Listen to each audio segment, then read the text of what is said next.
Welcome to The Difference Engine, the show for tech founders, investors, and innovators. All right, Jonathan, what's coming up today? Most of you, listeners, have been on your holidays recently, and so have we. Now, the problem when we go on holiday is we start to do some thinking, and that can be a bit dangerous. Indeed. Today, we're delivering the definitive guide to category leadership in 2026. We'll dig into all the things that can go wrong on your company journey and hopefully give you the tools to avoid them. We'll also review the latest relationship status between category creation and VCs. But first, grab a pad and pen. It's a new year, a new landscape, and there's a new set of lessons for anybody serious about owning their category in 2026. So, Happy New Year to all our listeners. We hope you enjoyed our predictions for 2026 in episode 67. So, we thought it'd be good to kick off January with what category design feels like right now. What we see are the challenges to organizations in establishing and maintaining category leadership this year. Yeah, it's extraordinary. It's episode 67. Happy New Year, everyone. And like everything else in the world, it seems the tectonic plates of category design are moving. And for instance, we're entering what we believe is the post-SaaS world, where it's fundamentally important to not just think about naming a category, that's the easy bit, but having a strategy to re-engineer ecosystems around it. Let's face it, SaaS, in our view, has become lazy. Back in the day, you just found a niche. Maybe it was paper-based. Maybe it was spreadsheet-heavy. And you just developed a front end, buy some cloud space, and, exaggerating for effect, away you go. Latterly, it became a bit of a game of fast following. You want a new CRM for your niche, try us, or we are better at sales pipelines tools than everybody else and even the market leaders. There was no need for new categories, just rip off an existing one. But we think it's not just about anymore describing the problem you solve. It's how you define the entire future problem space before even competitors think about it. And that's what it's always been, really, right? Yeah, totally. I mean, back in the early 2020s, category design was still way too often thought of as marketing communications. Basically, that means messaging and branding. That's never, ever what we thought. We're clear. It's always been about strategy. Yeah, sure. And when we work on category design, we're always thinking about product architecture. We're thinking about partnerships with other folks in the ecosystem. We're thinking about how developers and users interact. We're also thinking, frankly, these days about where the boundary is between software and people and processes. And of course, in this AI world, that means AI-driven discovery layers. And in 26, what we think is if you need to succeed, you can't define a category without thinking about how both the people and the machines will find and engage with your category online. We'll be talking a little bit about that. And in fact, we believe the vast majority of the AI platforms which will succeed will be the ones that are looking at redefining actual processes. Again, different, not better. And leaving aside some of the B2C use cases like Grok, let's not go there right now, which are very self-serve. What we've seen is the most productive business-to-business AI tools do require humans in the loop, at least to customize them or to set them up to their specific requirements, because every organization is different. That's exactly right. That's why categories like adaptive process orchestration, or frankly, many of the other acronyms we came up with in episode 67, they're not just names. They actually reflect emergent buyer behaviors. And those behaviors are being driven by AI automation and dynamic workflows in restructured enterprises. Okay, and as we mentioned before, the SaaS world feels the pressure of continuous category creation now more than ever. I don't know about you, but and maybe it's just because of the break, but we've saved probably surely thousands by deleting and reducing subscriptions for online services that we no longer need or we underuse. And that's just the way it's going to be for existing category players in SaaS. Subscription or ARR models no longer guarantee either investment by outsiders or market leadership. only continuous category innovation will be the way forward if you want to maintain your leadership. Yeah, right. The days of build it and they will come are absolutely over. Now category success requires you to shape customer expectations, drive ecosystem standards and orchestrate AI-enabled value chains that extend well beyond your app. Yeah, and if I may, this is, you see a lot of value extraction in late markets in tech where you have consolidators come in and they just milk the existing revenue streams, investing less and less over time, and obviously getting fewer new customers. But that's okay because they have an asset stream which yields a return which they like. And this is very appropriate to enterprise software strategy. At this stage in the maturity cycle, certainly of SaaS, companies can't just insert themselves into these legacy portfolios. They have to make their own case. They need to articulate why a new category matters to very hard people to convince, CFOs and CTOs, people juggling digital and AI transformation. They've got a whole world of pain. They've got people to manage. They've got AI risks to consider. They've got compliance to figure out. They've got, of course, cost pressures all at once in a world of volatility, uncertainty, complexity, and ambiguity. It's a lot. Right, that's quite some challenge. So, how do you see enterprise software adjusting to this new category design playbook? Well, there's a few of them, and maybe we can talk about these. So one of the first things we see is outcome-centric categories. It's a natural successor to SaaS, if you will, because it used to be hard to set up software, but now software as a service makes it very easy. It's Deliveroo for your software. But enterprises no longer buy tools or services. The days of wagging your credit card around has gone. They are into, quite sensibly, in conservative times, predictable outcomes.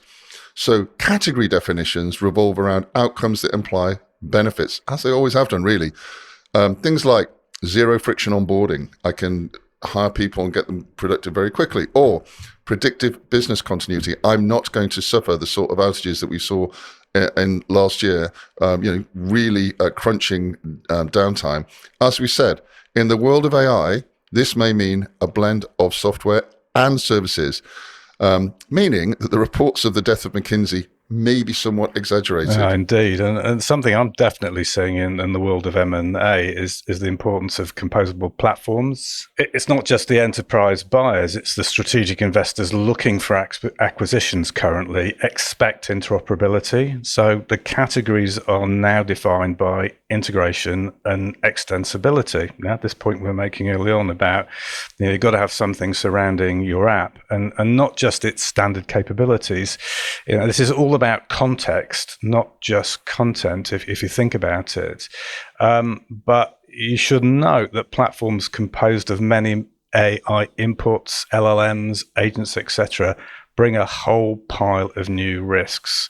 There's a big role here for advisors and for guardrailing. So that's interesting. So you're seeing in the M&A world, if people are not thinking about how they fit into other ecosystems as they prepare for sale, that there's an issue. There's a very, very big issue there. Yeah, and I guess related to your last point about the big role for advisors and guardrailing, AI-assisted adoption is something that we all need to consider. Tools that come with built-in intelligence that adapts to the context you just talked about. So not just simple automations, that's, table stakes. Assistants that teach workflows as you go.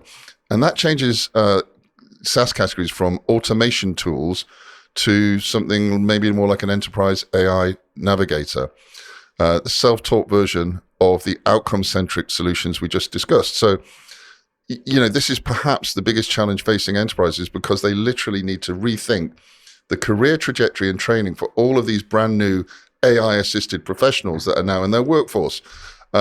Just like accountants had to move from Excel spreadsheets to Zero when everything moved to the cloud. It's actually fascinating times. It is, and it's times for a bit of growing up and growing up quick, and that's no more exemplified by software businesses in general, even at the early stage, needing to think like platform companies. That means that, if you have category ambition, your category design has to answer a number of things. So you've got to ask yourself this, if you're at this stage, how do others build on top of us?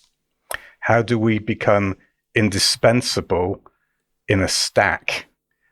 Not just installed, ready to be replaced as the stack is inevitably rationalized. Yeah. And it's okay if you want to build strong foundations for your category. If you want it to succeed, you can't define a category without thinking about how the peoples and machines will find and engage you in the first place. That's what building a category is all about. And that used to mean, let's talk about it, SEO. And that's just because Google Ads and a tiny, tiny little bit of Bing used to have the monopoly or duopoly on search, which was traditionally what marketing folks at least were obsessed with for the last few decades. And that's where most of the marketing spent went. That was what was behind product-led growth. And to me, that was a bit of a mistake. AI last year completely transformed search from keyword matching to semantic and intent forecasting at a higher level, literally more words, more context as to what we were looking for. What does this move away from SEO mean for category leads in your view? Well, it's going to be an absolutely huge shift. We're using the term SEO here, but such has been the change. With adaptation for AI, new names for this category are emerging. EE, and we've used this one before too, generative engine optimization, GEO, or answer engine optimization, AEO, or AI optimization, AIO, or our favorite, AI visibility. No acronym there. I mean, to be clear, therefore, here is the task of making content easily digestible and citable by AI, like ChatGPT or Google's SGE, in contrast, and this is a really big contrast, to traditional SEO's focus on ranking links for human users. Okay, and I think this is a message for our brothers and sisters out there in marketing world. You might think, in contrast to traditional PR or earned media, that the SEO is going to sort of like fade away, but you'd be wrong, because earned media with its editorial filter is a key input to this new world of GEO, AEO, call it what you will, chatbot citations. And it's funny that after all these years, amusing to me, that slinging two keywords together is finally found out to be not as trustworthy as giving those searching the net actually what they want. And that often involves, and again, irony upon irony, the humble human-edited story. Right. So the big message here is now search is generative. People aren't searching for phrases. They're asking contextual questions and expecting eloquent, and dare we say, synthesized answers. Now, that means AI agents will recommend software categories. Imagine an AI agent advising a CIO on, say, best system for distributed workforce automation. It won't return a list for consideration. It will do the thinking and position a category and specific vendors as an integrated solution.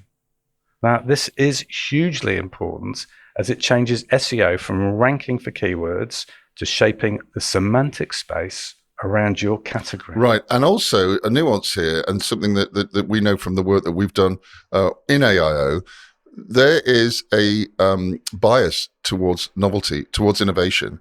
So, playing in a category that you've lost, essentially you became, the third or fourth player in it, will obviously disadvantage you when it comes to AI search, whereas novelty and new categories will be higher ranked for these AI overviews. So it sort of pays to be different and not just better. And SEO strategy in 2026 looks more like, here's a category, potential category for you, linguistic engineering. Like that, good. And so optimizing for narrative authority or credibility, not just backlinks and cryptic goddamn keywords. Optimizing for AI prompt relevance. Training models that associate your category, potentially a new one, with high-value enterprise buying intents, which, of course, will change quickly, and that means that you need to monitor them. It's not fire and forget with a couple of stodgy old keywords. And structured data ecosystems. AI ingests and recommends your content as authoritative if you get it right, and only if you get it right. Here we go back to the old acronym garbage in, garbage out as a rule of thumb. That means having silos of data, or having your website not ready to be crawled appropriately is a problem. It certainly is. And, in this new world, don't forget interactive content syndication. This is really important because the reality is that AI bots will pull structured data from white papers, demos, product tables, which means that your content must be machine readable by design, not just human friendly. This has been a boon to those who own authoritative review sites, the ones that list the pros and cons of everything from coffee makers to graph databases. I mean, everybody loves a good list. Yep, and nobody loves it more than an LLM crawler.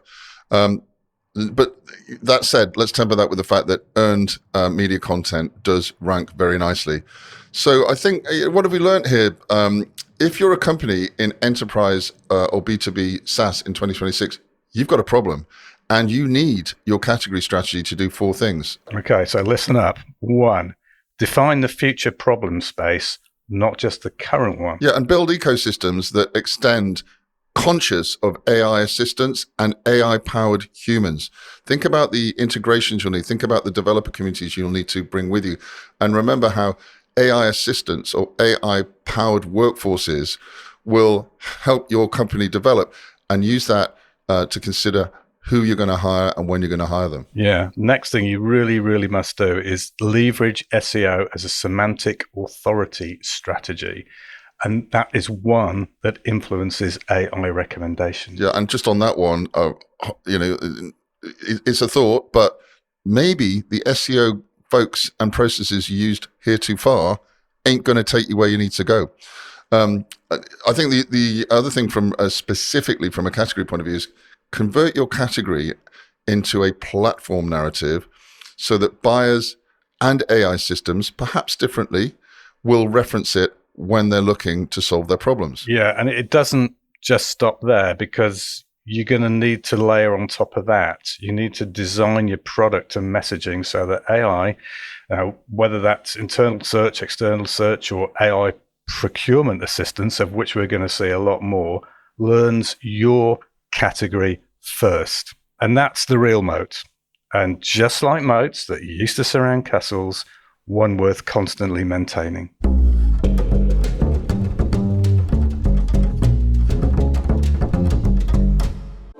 Think there are too many lookalike tech companies chasing the same markets? We do.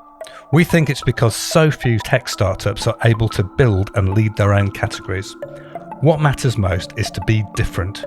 Stop following and start building your own unassailable leadership position today. Working with the category design gurus at Categorical brings decades of differentiation expertise to your team. Book a consultation from our website today, and we will send you our one-pager detailing how to start designing your own highly differentiated category. Okay, so you're on a category design journey. What could possibly go wrong? We have talked a little bit about this earlier in editions of the Difference Engine, and we're now on 67. So we thought it would be a good idea to revisit them, because as we all know, the technology business is highly dynamic, though things change, and you may need to focus on new things. So here we go. Here's a list of things you really, really need to think about, preferably before you even go on the category journey. Never mind, look behind you and wonder what the hell's gone wrong. So let's start with the big picture.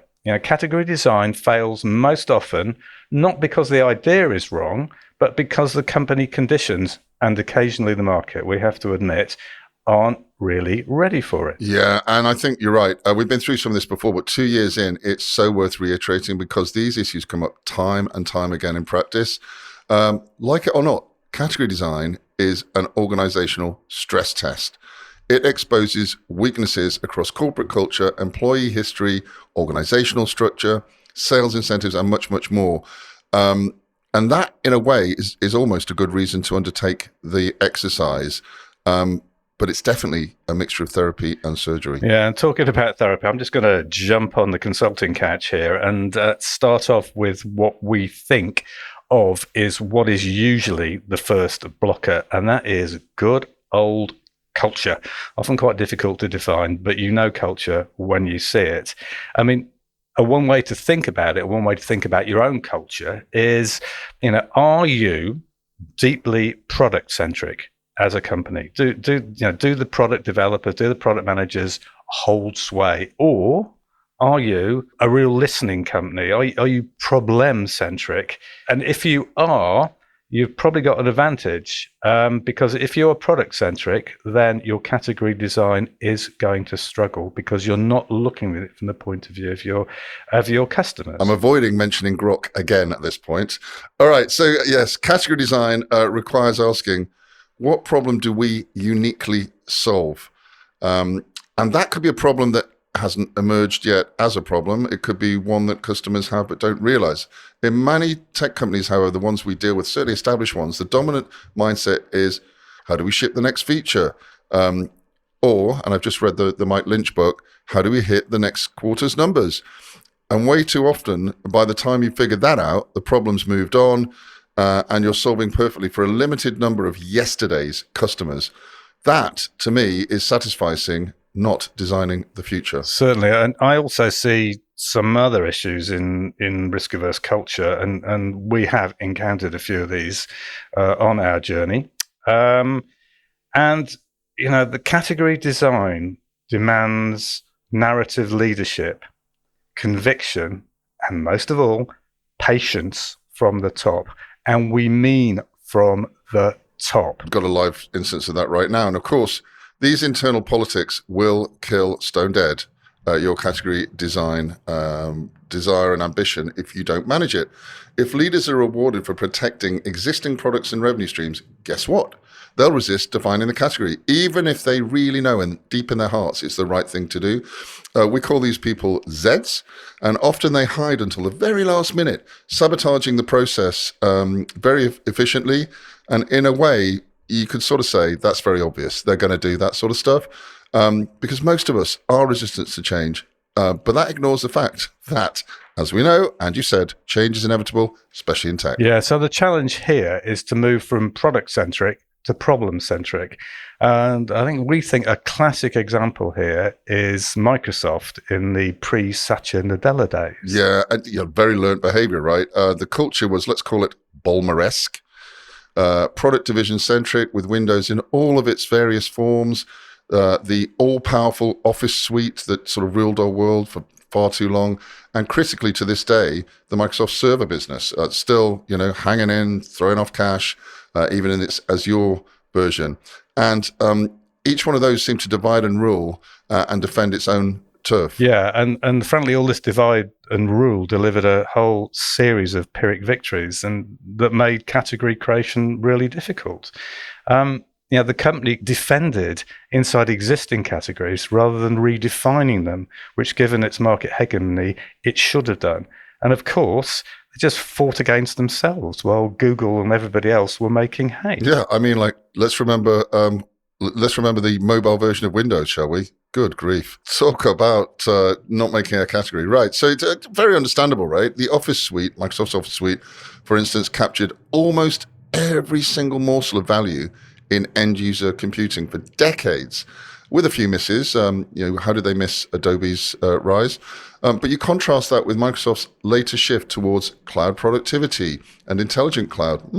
They sound like categories to me. This is a major cultural reset, driven by Nadella, who's widely liked and widely thought to be very visionary, and it led to the reassertion of Microsoft's leadership that we see today. Yeah, well done, Satya. So the next thing we think can be a major problem when you're trying to establish a new category is your own company history and legacy.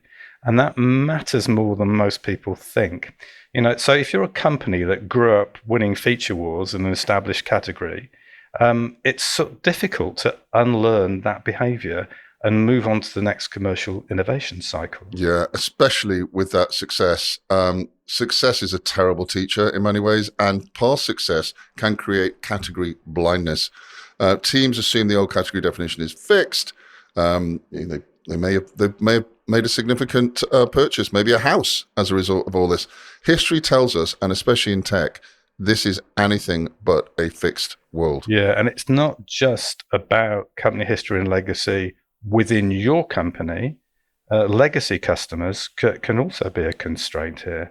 If the company, your company, and I've heard this in so many conversations, is afraid to confuse or alienate its installed base, it won't fully commit to a new category narrative. The innovator's dilemma. Yes, very good. Acquisitions create complexity, multiple product lineages, and the personnel associated with them. Don't call my baby ugly, my code is gorgeous. That often means multiple conflicting category stories. Company I was very familiar with and lived through that I think exemplifies this story is Intel. So why is Intel a classic example here, Paul? Well, I think, their founder, or let's say most famous leader, it was the author of the amazing book, Only the Paranoid Survive, which is a fabulous read, a recommended read. And what's nice about that book is it has real-life management examples of, let's say, how to be paranoid and how to adapt to market changes. Yeah, the problem is they sort of didn't. And decades of dominance in the category we think of as CPU performance shaped how Intel saw value and shaped how it thought its customers received value. Unfortunately, the customer base was starting to move. I think that's a bit harsh. I mean, they dominated for a long time. They played around in RAMs before they got to CPUs, et cetera, et cetera. Looking back, history has made it harder to lead in new categories. If you look at the companies I think you're referring to, mobile computing firm ARM or NVIDIA, those guys had their own little almost accidental breakthroughs, which in retrospect look like genius, but were big, risk-taking, category-defining moves. Whether they were deliberate or accidental, Intel's strength in one category narrative slowed adaptation to new ones, undoubtedly. And that left the playing field open to new category leaders, whether accidental or deliberate, as the market changed. And also something else I noticed a lot when working with Intel was another issue that can cause problems if you're trying to define a category, and it's geographical and organizational distribution. Definitely an underrated factor because it is where you are. The reality is distributed global teams often struggle to align on a single category narrative, and that should be pretty obvious. So that's something you've got to get over. Yes, there's always that push and pull between control and autonomy, right? Category design needs to be tightly aligned between the leadership, the product teams, the marketing teams, and the sales teams. Time zones and regional autonomy do make that harder. I wonder if that's going away a little bit, but I totally take the point. Yeah, we'll see. But, it's a facet of human behavior that, regional sales teams and, living in slight isolation may also localize messaging to fit short-term strategies and local conditions. And that, of course, although they're doing it for the right reasons, as they say, usually to meet the quarterly numbers, but it does undermine the long-term category story. Yeah, it's not a category if it's like regional, right? No. So if HQ is far removed from the core customers or the market signals, equally, that's a problem. So the category definition can then feel a little bit to everybody in their little silos, like a little bit abstract or internally focused.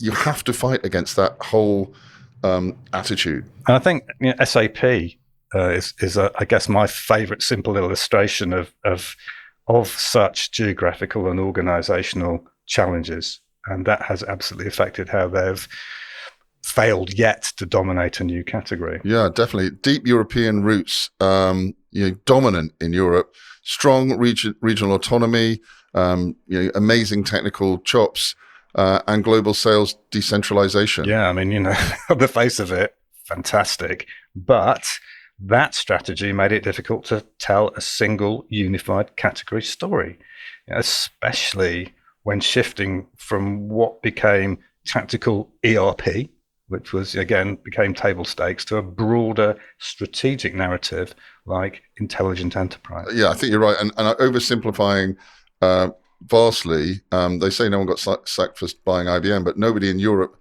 no CFO in Europe got sacked for buying SAP. And you could say Oracle did the same in the US. But these broader categories like intelligent enterprise, brand new categories, do require mopping up all of that problem.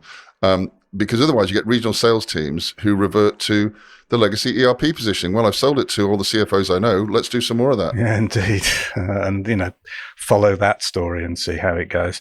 So let's talk about, I think it's the fourth one we've got now, which is, as you might expect, this has to come up at some point, your actual technology and architectures.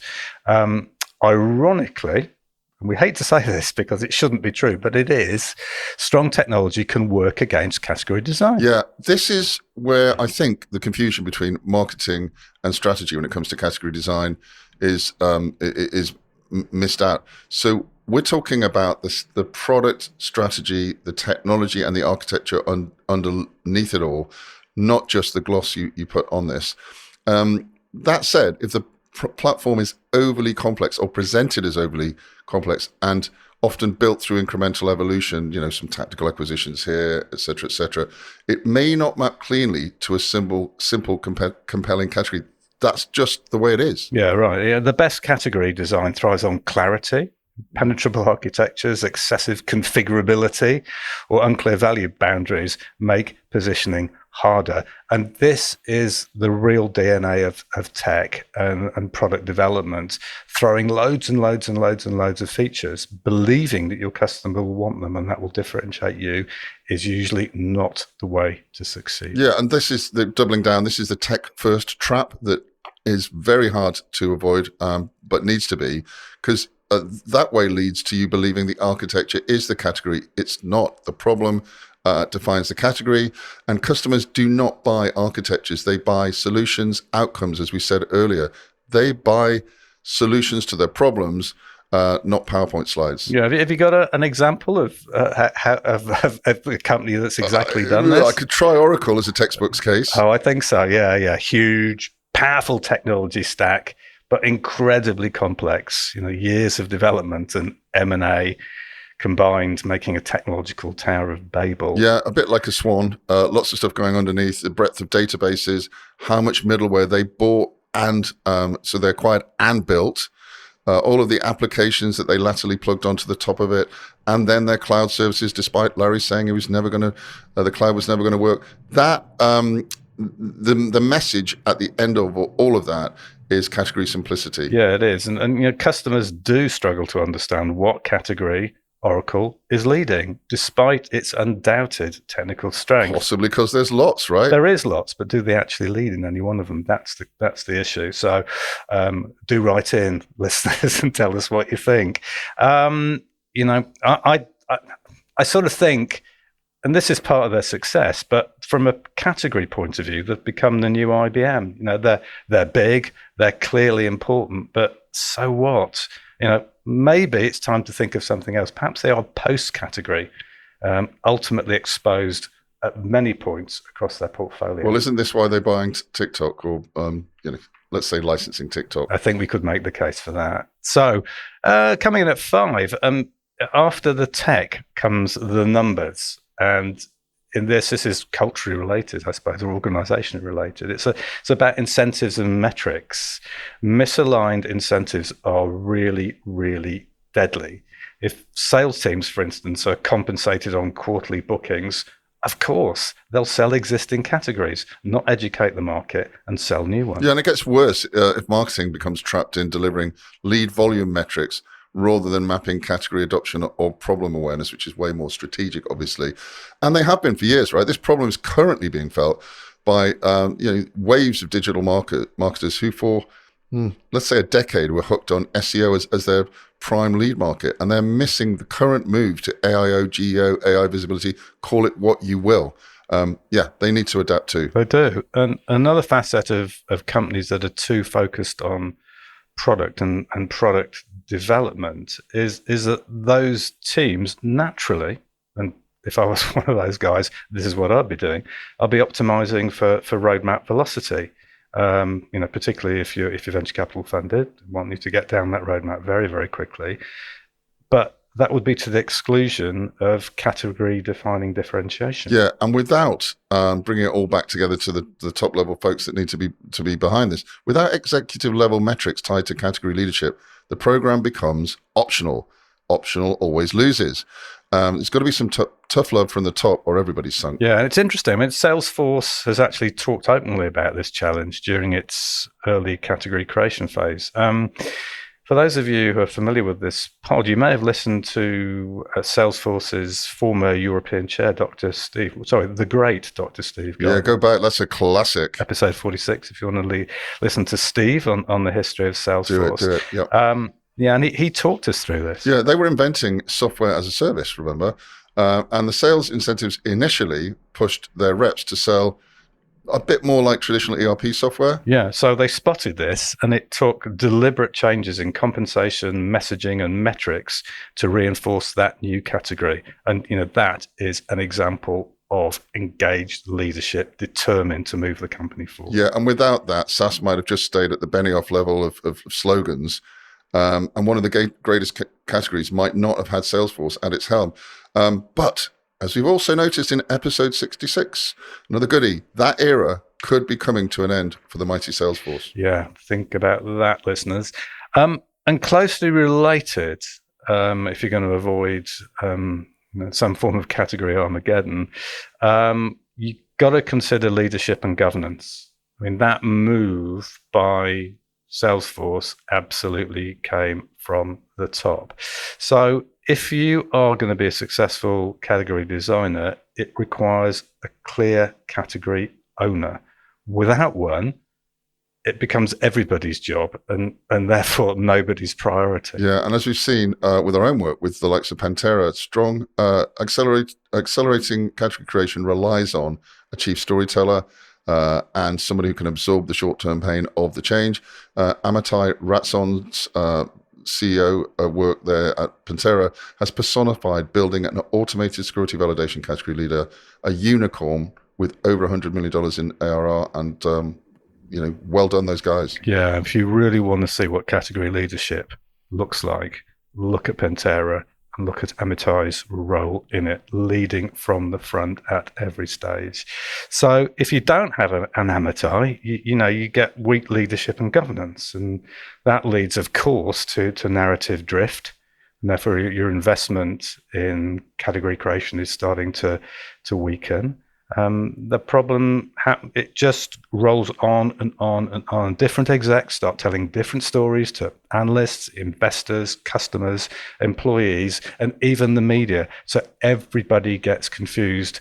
You're not moving forward. You're not staying still. You're actually going backwards because you're actually destroying your existing proposition, never mind moving to a new one. Yeah, and I like that term narrative shift because it sounds really slow, as opposed to pivoting, which is a deliberate, fast move act, and that's something that category design helps with a lot. If you do treat category design as a marketing exercise rather than a company-wide strategy, it just won't stick. And who do you think did this? You got me. IBM? IBM? Yeah. Yeah. During its transition years, it's a good illustration of the issue, and luckily I did have a grandstand seat watching this happen. There were multiple strategic narratives: services, cloud, AI, hybrid, sometimes running in parallel without a single enforced category owner. And what happened then? The story fragmented. So, I mean, I've got a lot of time for IBM, and there were some really strong leadership moments. I mean, the services pivot was absolutely gung-ho and focused on and achieved with alacrity. The problem was there were weaker governance periods which diluted category clarity, I think, particularly in hardware and applications. Yeah, and so I guess it's a lot to do with timing, right? So if the problem isn't made urgent, or it isn't yet urgent, the early adopter buyer isn't clearly defined, then the company can burn credibility and cash trying to educate the world as opposed to a very tightly defined set of customers too early. Yeah, indeed. And sort of moving on, they say that the more you practice, the luckier you get. So again, if you're trying to keep your category show on the road, pay attention to market timing and external reality. This is actually one of the more difficult things to do, because all the things we've talked about before, you pretty much have control over. This one, you have to watch very closely to make sure that you're aligned. And I do mean reality. It is a feature of the technology business that many people live in imagined states. And what can happen is, our brains are going around here thinking of all the people we know that are living in some sort of imagined state about what's going on in tech, But, sometimes you might find yourself in a place where you think everything's going swimmingly because all the internal conditions are aligned, but the market isn't ready. I've seen this a lot, and that creates a self-protecting internal backlash. I've literally heard so many times, we tried category design, it didn't work. Did they really try it? In reality, the timing and the readiness were part of the issue, and I think the willingness to go all in was the majority of the problem. Yeah, I think one of the issues is that tech companies often estimate how fast markets adopt new mental models. And that is the shift in their reality. And you've really got to be, I think humble is possibly the word here. Just because a bunch of tech pioneers get it, it doesn't mean the rest of the world will or is even ready to. Which then creates, problems. I think Google Glass is a powerful example of market timing. This category, consumer augmented reality, was introduced before the social norms adjusted and got them into a lot of trouble, peaking, etc. And buyer readiness wasn't there. There's something here, but it ain't there yet. That's a common problem, right? We have to be quite generous here. That failure of Google Glass is more of a market timing glitch than a technology failure. But the problem is, if this happens, you can generate a whole load of sort of told you so internal skepticism, which can really hold you back when it comes to future category design efforts. Yeah, or when leadership underestimates how deeply it's going to challenge the company's identity, or if it gets the timing wrong. Yeah, so it's that whole "we tried that already, it didn't work." That becomes the lesson, even though timing is actually the issue. And it'll be very interesting to see what happens with Meta and Ray-Ban's latest run at these intelligent spectacles, which of course I'm currently not wearing. So what do we learn from all of this? Well, in short, category design fails when it collides with misaligned culture, legacy success, fragmented organizations, and short-term incentives. My lesson here is if the company is not ready for that level of change, then the new levels of alignment that you need won't happen, and any program you introduce is going to stall, no matter how groundbreaking or compelling that idea is. You've got to watch out that leadership underestimates how deeply category shift challenges the company's identity or gets the timing wrong. And this is vital to think about, because category design is a strategy. But crucially, it's much more than that when you're living it. It's a reorientation of how the company sees itself in the world. So companies that succeed don't just design categories, they redesign themselves to support them. What do you think people should do if they want some help breaking through all of these ideas? Got any thoughts? But of course, as we don't do very much on this pod, if you want help breaking through these myriads of issues and having the luxury of somebody looking at you objectively from the outside, you know where we are.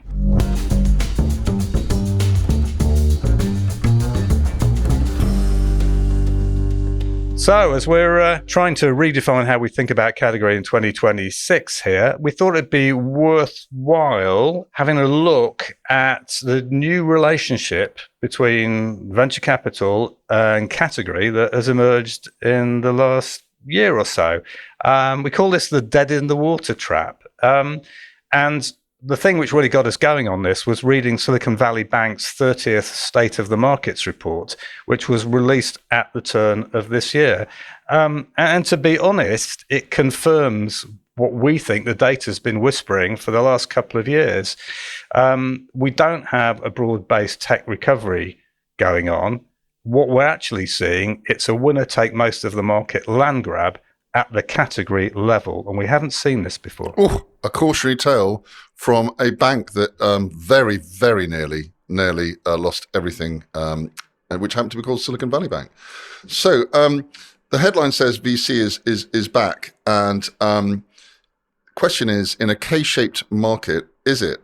When 2/3 of the capital goes into $500 million plus $500 million mega deals, what that really means is VC is back for the few of those category-defining platforms. Right. So if you strip out the OpenAI scale bets, tech venture activity is actually below $100 million. Now, that's basically flat at pre-pandemic levels. Now, from a category standpoint, that tells me investors believe most categories are already spoken for. And from our viewpoint, and from the long-term health of the industry and economy, new ones definitely need to be created. But we have to ask ourselves, are the conditions there currently to make things happen, or has something fundamentally changed? Yeah, I think you're right. Nature definitely abhors a vacuum. There are new categories to be made. And certainly this current concentration should change how founders that are just coming up think about category creation right now. In 2018 and 2020, you could build a credible category challenge in an emerging SaaS Uber category. So just look for the big guys and drop one level down. In 2025, unless you have an AI native meat with platform gravy, you're pretty much fighting for scraps.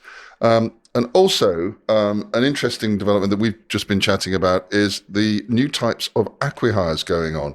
So these are for significant amounts of money. You notice the Grok with a Q acquisition recently, which is sort of M&A, but getting around US regulations. And they do that by dressing up what is an acqui-hire with licensing agreements. One could argue Microsoft did something similar with OpenAI, basically gaining control of all the tech without actually buying the company for reasons that are too obscure to go into. So do we actually need VCs to power M&A at all if we can engineer these weird acqui-hires? We just grow a small company and flirt like crazy with big tech and take the VCs out of it, no? Let's just hold our breath and have a look at some of the things that stood out for us in this report. So the first thing that jumped right out, and it should be no surprise to anybody, is that AI has dominated capital allocation, but not efficiency, right? Capital allocation, but not efficiency. AI took 58% of all VC dollars, yet AI companies are less efficient by almost every operating metric. That's a massive category signal. It means AI hasn't been funded as a productivity level, it's being funded as a speculative land grab. Speculative land grabs? Are they in the news at all at the moment? Oh, yeah, maybe possibly they are. Possibly. So, but seriously, lower revenue per employee, worse margins, higher burn.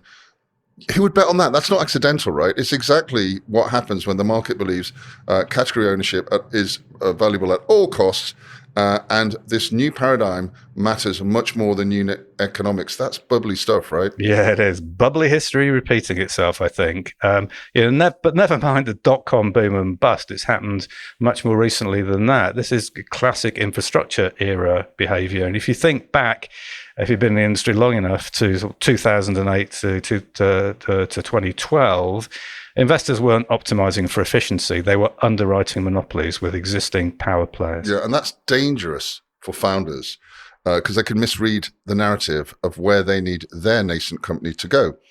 For instance, believing that AI companies, by their nature, are lean, cheap to set up and rapid to scale. They're just not.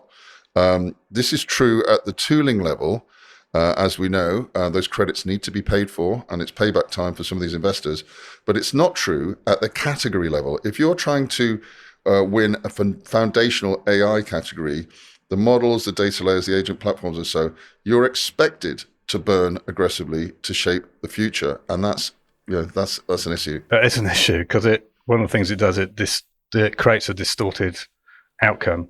A few dominant categories with massively funded winners, and a long tail of subscale AI apps that really never escape feature status. So let's talk about more about this report because Silicon Valley is a definitive company in funding.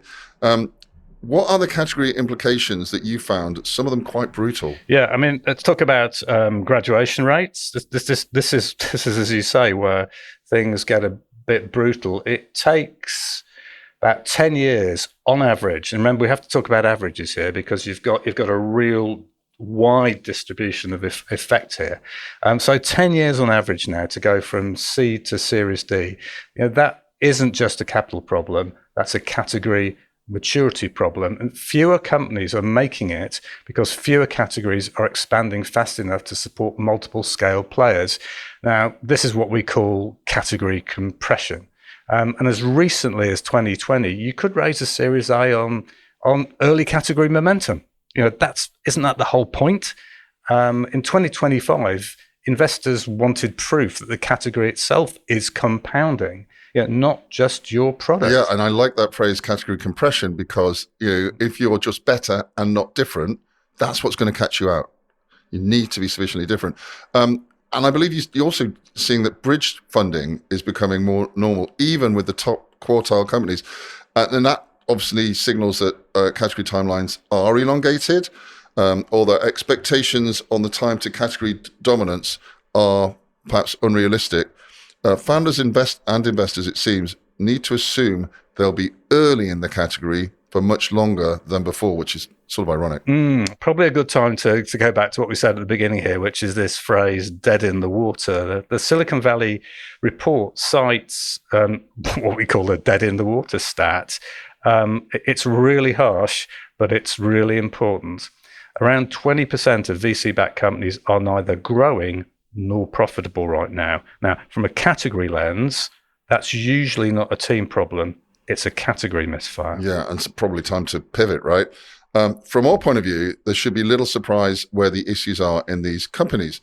They've gone for over-segmented, massively mature SaaS categories, putting an AI wrapper which has no durable differentiation. Markets that turned out to be features, not markets, and easily deployable inside large platforms who will just either adapt create a version of your product which is a feature of theirs, or acquihire. And once the category stops expanding, capital exits first, and very, very fast.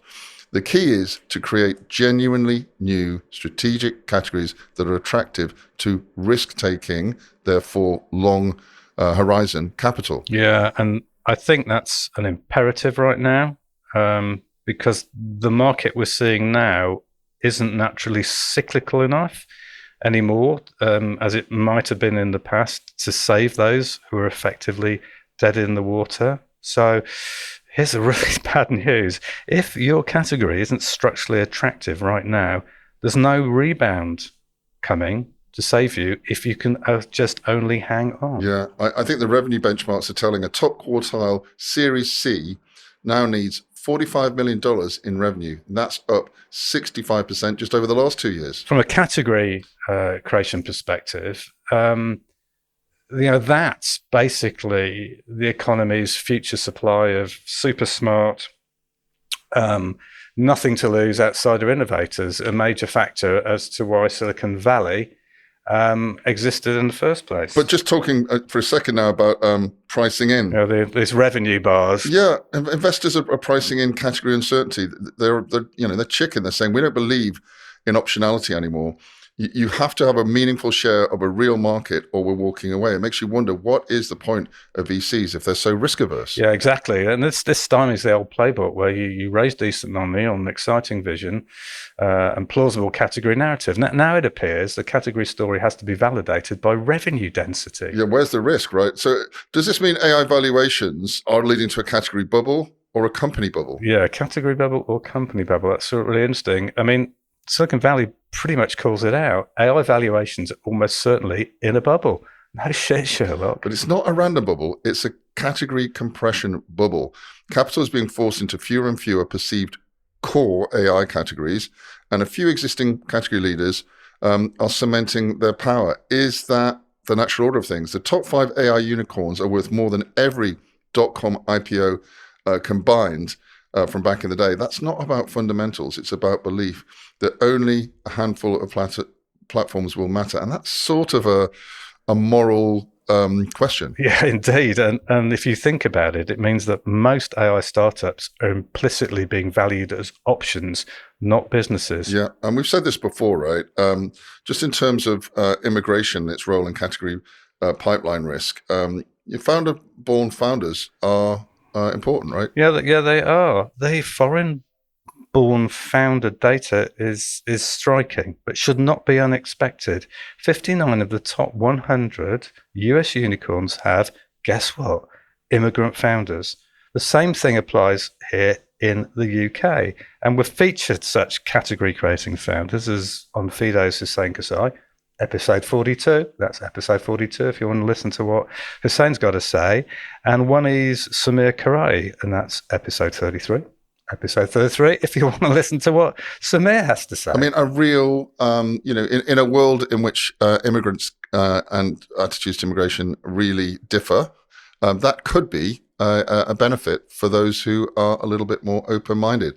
But if immigration slows, you don't see the impact immediately, but just 5 to 10 years down the line when fewer of these innovators create new categories, right? The ecosystem becomes incremental instead of expansive, and the new royalty of tech bros, and I wouldn't say they're new anymore, I'd say that the royalty of aging tech bros solidify their grip, and the regenerative power of creative destruction and tech-based capitalism breaks down. Right, so if you're not depressed enough now, we've got some more stuff we've been thinking about, and it's really the idea that IPOs now, and to return to what we said near the beginning, signal category maturity, not growth. Right. So if we look at it, the IPO window reopening is interesting. Of course it is. It's what we've all been waiting for because it drags the whole market through. But the average growth at IPO is now 9%, not 28%, as it was when it was previously measured. It's much worse in Europe. That's because more risk-averse public markets are saying, we want mature category incumbents, not category experiments. It appears, and maybe it has done for a while here in Europe, that you don't go public to prove the category anymore. You go public once the category is already consolidated, and some would say mature. Yeah, and something else that's part of this and certainly affecting it is pressure from the limited partners in some of the big VC funds. That pressure is definitely changing category outcomes, and we think it's about limited partner liquidity. Just to remind you, the limited partners are the people that give the VCs their spending money. And I think that pressure is an underappreciated force working in the background here. Well, it shouldn't be. Not to diverge too much, but we need limited partners who are prepared to risk money for this whole thing to work. But their conservatism and risk aversion reshapes categories. When LPs need cash back, VCs push for it. That means earlier exits. That means more secondaries before we get to IPO, which means faster consolidation, category compression, if you will. And that favors acquirable firms in existing categories, not moonshots that have a long horizon of building a new category. Something else we all should be glad about, and it's definitely true from my daily experience, is M&A is back. But a lot of it is actually a category cleanup. Right, so the volume of M&A is most definitely up, but the outcomes are worse. Only 7% of deals return 3x or plus of invested capital, because it's not growth M&A; it's a category cleanup. Yeah, and as we said earlier, large platforms absorbing talent with these weird deals. They're absorbing IP. They're taking customer lists out of their rivals. That means fewer standalone categories will ever have a chance to fully materialize. Acqui-hires, as you mentioned, Paul, and partial buy-outs become the norm. And if you just look at that, the windsurf style deal, You're buying leadership, but not the company.